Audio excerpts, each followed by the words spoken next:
Hey everybody, welcome back to DC Football 101 with me, Lucas.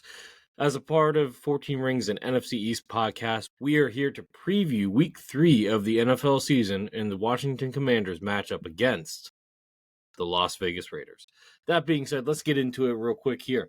So, Commanders play Vegas in DC at 1 p.m. So it's a home game. That's good, right? Especially considering, and we're just going to get into it, the injuries. Injuries are piling up early this season, guys. Austin Eckler, gone for the season. Dietrich Wise, gone for the season. They did sign former Commander / Redskins player Preston Smith to replace him, but Smith is basically at the end of his career. We're not going to see too much of him. In terms of depth, the defensive end, we did talk about it being deep in the preseason, so that's good. You're going to see some more Jean Baptiste, of course, at the defensive end, but for now, we're probably going to end up seeing. He's projected to start according to ESPN. That's good. We'll get to see the 7th round pick from last year. Whether or not we'll see whether or not he can hold up. We still have Jalen Holmes also on as depth, and Preston Smith. We said so. We'll see what happens there. Jonathan Jones, according to ESPN, is on IR. Now I know he was on the injury report. I did not believe I saw that he was on IR. I'm going to check that quickly. But in the meantime, so the defense took a hit. We know the offense took a hit. Noah Brown's going to be out for this game. Though, to be honest, I'm kind of, in a way, I'm not saying that I want anybody to be injured, but this is a golden opportunity for young guys like Chris Moore. Actually, Chris Moore is not that young. But guys like Chris Moore and Luke McCaffrey, Jalen Lane, those are the guys that really need to step up, especially Luke and Jalen. They need to establish themselves as wide receiver 3 because honestly, Noah did not look great so far in this preseason, during this season. We'll see what happens there.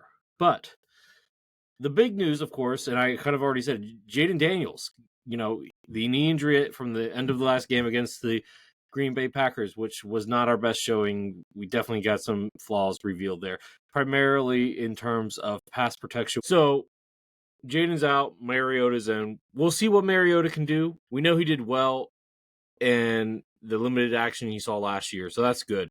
And I'm glad the organization is protecting Jayden from himself and making sure that he is 100% healthy. We don't need a repeat of you-know-who from you-know-when. If you know, I don't need to say it, right? But Connerly is still in at right tackle. But we did shake it up a little bit on the right side of the ball because Connerly and Nick Allegretti were struggling mightily. They're keeping rookie in, which I think is the right call, and they're switching Nick Allegretti out for Andrew Wiley, who played right tackle last year, as most fans know. I think this is the right move. I think Wiley's probably just a little bit better. Wiley's a little bit more versatile. Nick was never meant to be a full-time starter, so that's good that we're switching this up. Hopefully this helps give Connerly a little bit more help on the edge here and on the right side of the ball, and hopefully protect, of course, Marcus Mariota. But as I said earlier, Austin Eckler out. So now it's Jacory Crosby-Merritt, a.k.a. Bill, a.k.a. JCM. It's his show. So we'll see what happens. We have Jared McNichols backing him up, as well as C-Rod, Chris Rodriguez. I'm excited to see what C-Rod can do. I think he can do some things. We know what McNichols brings to the table, pass blocking and just all over, just strong runner. C-Rod looked good in the preseason. I'm excited to see what he can do with more of a role. JCM, look, Cliff Kingsbury said in his presser that you got to do more than just run the ball. You got to be able to do the other stuff. Catch the ball, run your routes correctly, pass block, all that other stuff. Be able to do stuff without the ball.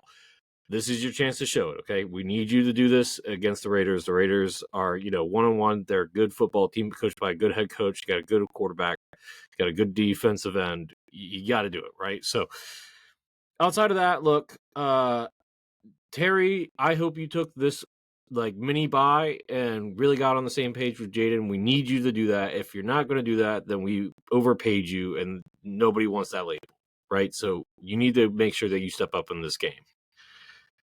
Debo, I got no notes. Just keep on doing what you're doing.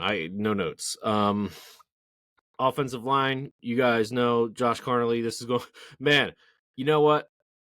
I said it on the pod. You've had to go through a gauntlet to begin your rookie season / NFL career, going through against 3 elite defensive ends to start off first with Brian Burns, then with Micah, and this week against Max Crosby, which is crazy, but it is what it is. So I need you to step up too, right? Outside of that, defense, you need to do better. We know we need to do better.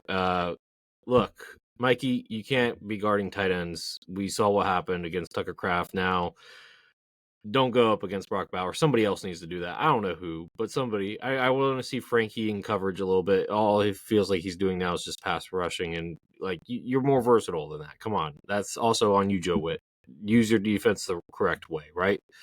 So just keep that in mind. Of course, we got to keep out offensive line. You need to make sure that you protect against Max Crosby. He already has, let's see here. Max has 2 sacks already. No, my bad. Not 2 sacks. Hang on. Max Crosby, you have 1 sack. Jonah Laululu, I think that's how you pronounce Laulua. He has 3 sacks. Got to watch out for him. He's feasting as a defensive tackle, right? So just offensive line, we need to make sure we do the right thing. But I'm not worried about the interior. I'm worried about the right side. We all know why, right? Outside of that, wide receivers, they're not going to hurt us. Jacoby Myers is good, but he's not that good. Brock Bowers is going to be the one that hurts us. We need to make sure we watch out for him. Geno Smith is a good quarterback. He just had a really bad game last week. But look, he's going to bounce back. We cannot take him lightly. Look, this is a winnable game. This is. Key factors here. We got to get our young wide receivers to step up. Josh Carnley, you got to win on the right side, on the right edge. You got to do that. And defense, look, we cannot get beat like we got beat last time. Look, at the end of the day, guys like Marshawn, you're a veteran. I hope this is not a trend of you just not being able to play like you used to, and I hope that we're just getting a little bit of rust off. We need you. Trey Amos, keep on doing what you're doing. Bobby and Vaughn, please turn back the clock. That's all we're asking here, okay? We got to get to the guy. John Jean-Baptiste. I mean, look, according to ESPN, you're the starter here. If that's the case, awesome. If not, Jalen Holmes probably will start instead. I'm almost projecting it's probably going to be Jalen Holmes more likely, but we'll see. Look, we'll see. Either way, some young guys are going to get a chance, and we got to take advantage of it. That's for sure. Kinlaw, we need you to look like week 1. Week 2, you didn't do much, but week 1, you did something. We need that same thing with you, Payne. At the end of the day, I think I had the Commanders winning this game. Of course, I was projecting with Jaden having good health. It's going to be a tough game. Is it winnable even with Marcus Mariota? Yes, absolutely. But we got to bring the rest of the roster has to elevate while Jaden's gone. It's as simple as that, guys. So if I had to predict a score, I think this is a low-scoring affair. I think this is going to be 14-20 Commanders. I think this is 14-20 Commanders. And last but not least, Matt Gay. Do your job. Hit the field goals. We went through 6 kickers last year. None of us wants to do that again. We paid you the most for a single year.